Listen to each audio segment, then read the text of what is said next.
ये जो ढकोसला देते हैं, मैं लगातार इस बात को उठा रहा हूं कि बिहार में रोजगार की व्यवस्था हो ही नहीं सकती है, क्योंकि जब 15 वर्षों में आप नहीं कर पाए, अब कर पाएंगे क्या? नमस्कार, मैं हूं ऋचा शर्मा और आप देख रहे हैं न्यूज़ फॉर नेशन। क्या बिहारी बिहार सरकार के लिए बोझ बन गए हैं?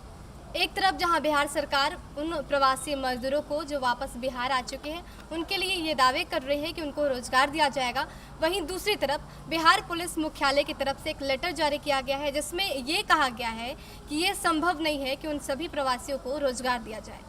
अब क्या लगता है, क्या बिहारी नीतीश कुमार के लिए भारी हो गए हैं? क्या बिहारी नीतीश सरकार के लिए एक सबसे बड़ी चुनौती बन गए हैं? इस पर बातचीत करेंगे। इस वक्त हमारे साथ रालोसपा के मुख्य प्रवक्ता अभिषेक झा जी हैं। सर, बहुत बहुत स्वागत है। सबसे पहले बहुत बहुत धन्यवाद।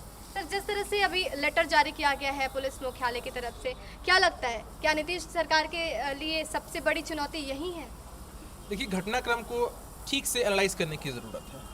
जब ये लोग एकदम तत्पर नहीं थे कि हमारे जो भी भाई बाहर फंसे हुए हैं, बिहार के बाहर जो भी कामगार हैं या मजदूर हैं, जो भी अपना जीवन यापन बिहार के बाहर करते हैं, जब उन्हें बिहार वापस लाने की बात थी, तब ये लोग काफ़ी रिलक्टेंट रहते थे कि नहीं, हमें उनको बाहर से नहीं लाना है, संक्रमण का खतरा है, ऐसा है वैसा है। हम लोगों की इतना दबाव देने के बाद ये लोग तैयार होते हैं उनको बिहार वापस लाने के लिए। उस वक्त भी हम बहुत जोरदार तरीके से कहा करते थे कि उप मुख्यमंत्री जी के लिए और मुख्यमंत्री जी के लिए ये जो हमारे भाई हैं, ये लोग लायबिलिटी से कम नहीं है। अब जब इतने लंबे समय के बाद उन लोगों को वापस बुलाया गया, तो आप खुद देख सकती हैं कि वे लोग संक्रमित हो गए। खैर, अगर हमारा कोई भाई, हमारा कोई बंधु, हमारे घर का परिवार का कोई इंसान अगर संक्रमित ही हो जाए, तो क्या हम उसे वापस घर नहीं बुलाएंगे? हम उसकी देखभाल नहीं करेंगे? उस नैतिक जिम्मेदारी के नाते हमने उन्हें वापस बुलाने का आग्रह किया। वे लोग वापस आ भी गए।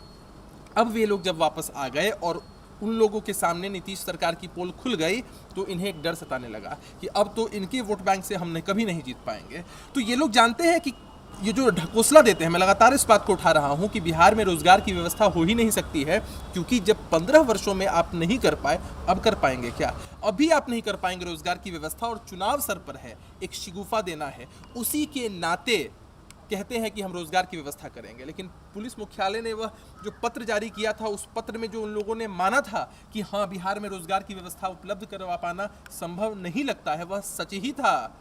वे जानते थे कि कल होके ऐसे सारे हमारे जो भाई हैं वो प्रदर्शन पर बैठेंगे, सरकार के कभी आग्रह करेंगे और सरकार के प्रति अपना विरोध भी दर्ज कराएंगे, और ये लोग जानते थे कि विधि व्यवस्था इनके कंट्रोल में रहेगी नहीं। तो पत्र तो उन लोगों ने ठीक ही जारी किया था और मान भी लिया था कि हाँ भाई, रोजगार नहीं उपलब्ध है। अब जब यह पत्र सार्वजनिक हो गया, हम विपक्ष के लोग हैं, हम जनता की आवाज़ हैं, हम जनता की आवाज़ को बुलंद करते हैं, हम लोगों के सामने यह पत्र आ गया, हमने इस बात को मुद्दा बनाया, तो ये लोग अपने पत्र को वापस लेते हैं कि हमसे भूल हो गई। अरे, आप पहली दूसरी क्लास में ABCD पढ़ रहे हैं कि आपसे भूल हो गई हो पत्र जारी करने में और आप निश्चिंत हो गए हैं।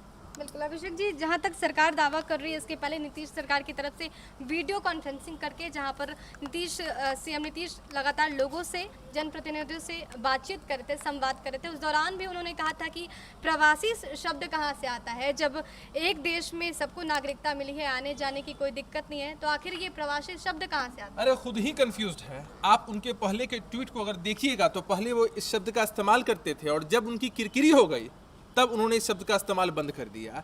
तो भाई, आप ही गलती करें और आप ही एक्सप्लेनेशन दें। बिहार की जनता इतनी बेवकूफ़ नहीं है। सोशल मीडिया का ज़माना है, लोग नोटिस करते हैं, पढ़ते हैं। मौखिक रूप से ही आपने नहीं कहा था, लिखित रूप से भी आपने कई बार इसको स्पष्ट किया था। इसलिए ये सब बातें भूल जाइए। आपके मन के अंदर की जो भावना है, जो कपट है, वो बाहर आ रहा है। कृपया कर ऐसा मत करिए। और हमारे जो भाई बाहर से आए हैं, उनके रोजगार की व्यवस्था आपसे तो होना नहीं है। चुनाव के बाद जब महागठबंधन की सरकार बनेगी, तब व्यवस्था की जाएगी। बात की जाए प्रवासी मजदूरों की, तो जिस तरह से अभी बिहार में राजनीति हो रही है, और खासकर अब चुनाव आयोग ने ये स्पष्ट कर दिया है कि जो भी प्रवासी मजदूर आ रहे हैं, सबको अब वोटर लिस्ट के जरिए जोड़ा जाएगा, शामिल किया जाएगा। तो अब ऐसा नहीं लगता है कि प्रवासी मजदूरों को लेकर राजनीति हो रही है, क्योंकि वोट बैंक पर्टिकुलर 30 लाख लोग हैं जो प्रवासी हैं, उनको लेने की अब कवायद शुरू हो गई। देखिए, उनमें से बहुत सारे ऐसे भी लोग थे जिनका अंतर्मन जागा हुआ था और चुनाव के समय आकर वो वोट दिया भी करते थे। उनमें से बहुत सारे लोगों का वोटर लिस्ट में पहले से नाम रहा भी होगा। और दूसरी बात है कि वे बिहार के नागरिक हैं, बिहार में उनका जन्म हुआ है, तो निश्चित रूप से अगर उनका नाम नहीं है तो वोटर लिस्ट में आना ही चाहिए। अरे, हम आप क्यों चिंता करें? पक्ष विपक्ष को चिंता करने की ज़रूरत नहीं है, हमें बायस होने की ज़रूरत नहीं है।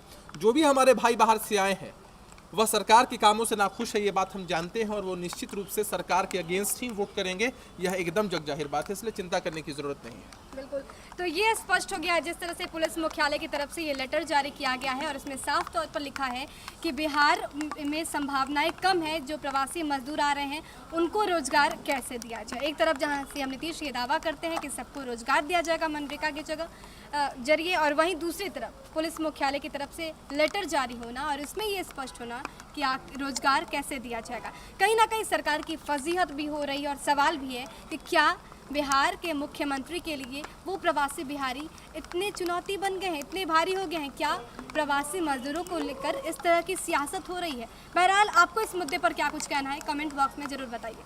देश और दुनिया की तमाम अपडेट्स के लिए हमारे साथ बने रहिए और देखते रहिए न्यूज़ फॉर नेशन। नमस्कार।